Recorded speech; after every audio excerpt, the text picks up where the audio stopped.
di kayo marunong mag-budget ng jowa mo, maghiwalay na kayo. De, joke. Sa video na to, pag-uusapan natin, yung 34K, no? Sabi natin, 34K income nyo per month.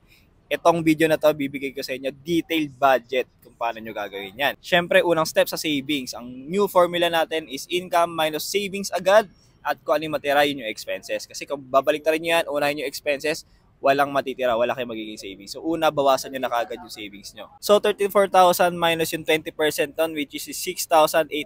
Ang natitira ay 27,200. At yun yung pagkakasyahin natin. Una nating bayaran mga fixed expenses na tinatawag. So, kung nagre-renta kayo, for sure, mga nasa around 5,500 ginagastos nyo dyan per month. Internet, nasa around 1,200. At water bill, nasa around 350 pesos. Meralco bill nasa around 3,000 at yung working expenses nyo or working allowance nasa around 5,300 pesos. And then next, punta naman tayo sa mga variable expenses naman natin. Food and grocery nasa around 4,450 pesos. Insurance nasa around 2,000 pesos. Kung may loan kayo, utang, debt repayment, nasa around 2,000 pesos. Tapos kayo magjowa, gagala kayo, may date kayo. Syempre may budget kayo dyan, nasa around 2,250 pesos. And then Netflix subscription. So Netflix and chill kayo, 550 pesos. At syempre, savings and emergency fund yun, nasa around 6,800 pesos. So tandaan nyo, example lang yon and iba-iba kung ano yung mga family, ano yung pangangailangan nyo, expenses nyo.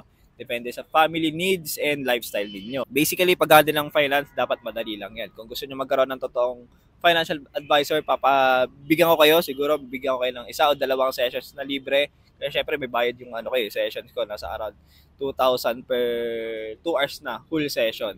So, kung gusto nyo magkaroon ng real financial advisor, wala kayong budget, pagbibigyan ko kayo.